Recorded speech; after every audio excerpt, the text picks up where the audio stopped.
that you'll be open-minded to what I'm about to say, and I hope that you all know that I in no way mean to offend anybody.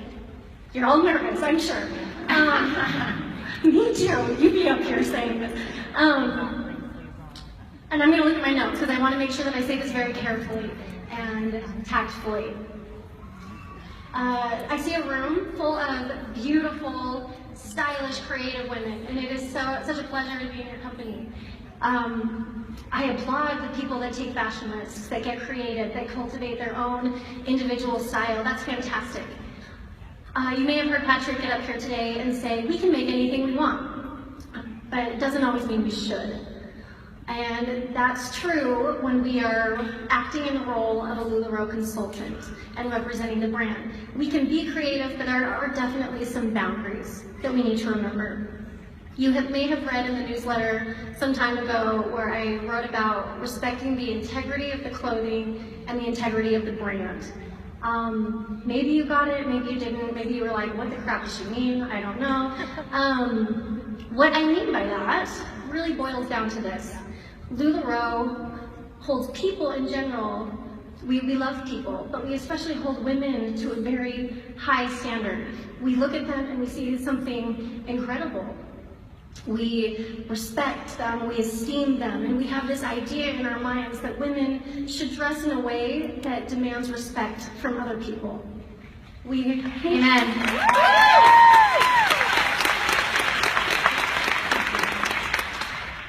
And what we mean by that is we don't go out and we don't promote LuLaRoe as a modest clothing company, because we know that that makes the appeal kind of go down in the general population. However, that is what we are.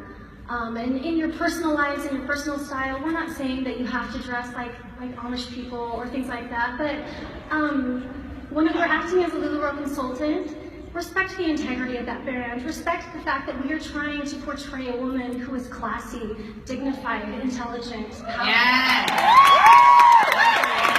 And you're going to be comfortable while you're doing it too.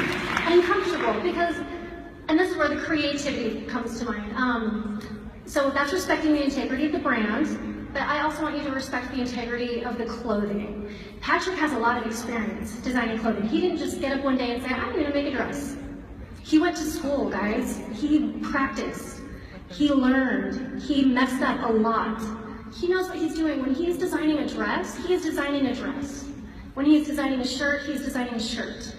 And it is true that sometimes when you're, making some alterations to accommodate pregnancy, maybe the dress becomes a little bit of a shirt in this case. Or maybe we're at the beach and we're just throwing on an oversized tee over our bathing suit, that's fine. But when we take the clothing and we think, oh, well, this is a shirt, but now it's going to be a skirt.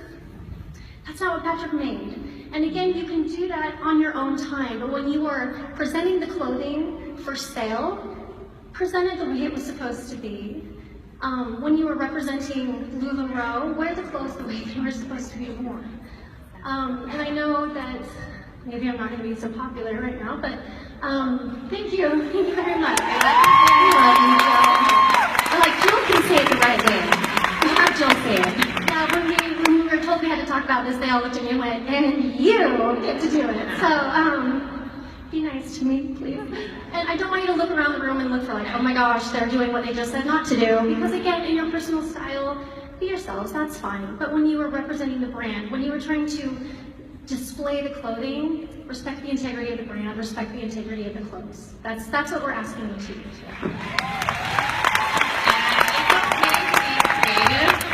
I feel like it's okay to be creative, but keep in mind of the integrity of the clothing when you are being creative. Like, turn it backwards, roll the sleeves, tie the knot, add like a jean vest to it, be creative that way.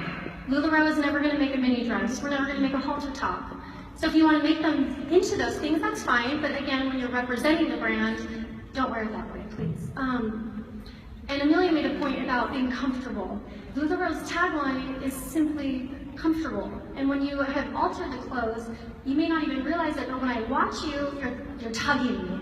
And you're adjusting, and it's because the clothes weren't made to be worn that way. You can't help it.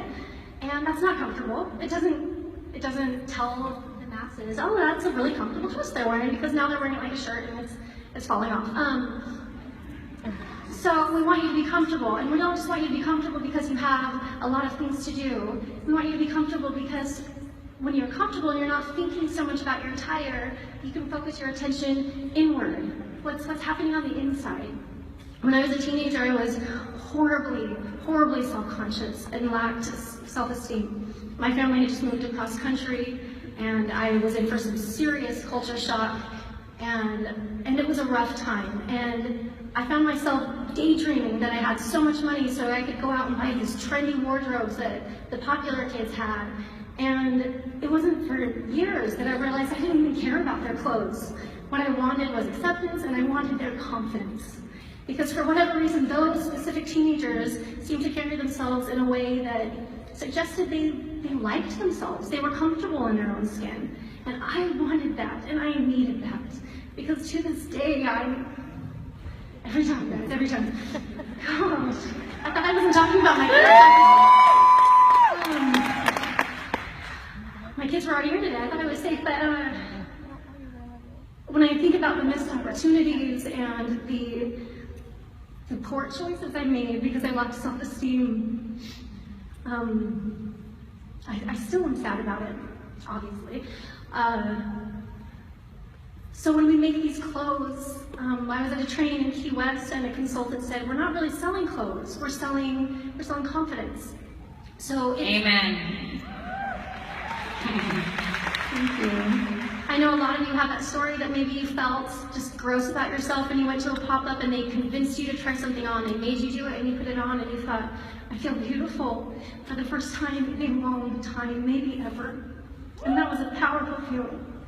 And it's not that at the end it doesn't matter what you are on the outside, but when you feel good on the outside, it's so much easier to just stop worrying about it and start thinking about all the wonderful things that you have inside that you can now bring out. Yeah. Because you're not so worried about people judging you for the appearance anymore, because you know you look good.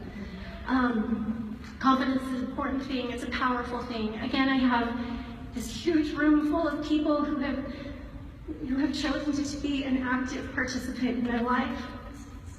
You are out there to move mountains, to make dreams come true. You don't have time to be fussing over the little details, like, is my lipstick matching? You know you look good, but there are women out there, there are people out there who need to feel good about themselves. Because they need to be an example for their children, for their family, because when you are around somebody who feels good about themselves, you can feel good about yourself. It's easier to feel good around confident people. When you're around somebody who's constantly nitpicking themselves, you start doing the same for yourself. So I need this room. I need you all to know that you are as wonderful, as powerful, as beautiful as I'm seeing right here. It is so wonderful.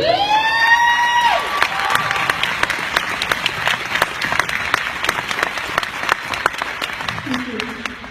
We call LuLaRoe a movement. It's not a company. And you are out there moving mountains, and I'm so grateful to be in your presence, and I know that you will continue to do the same. Thank you.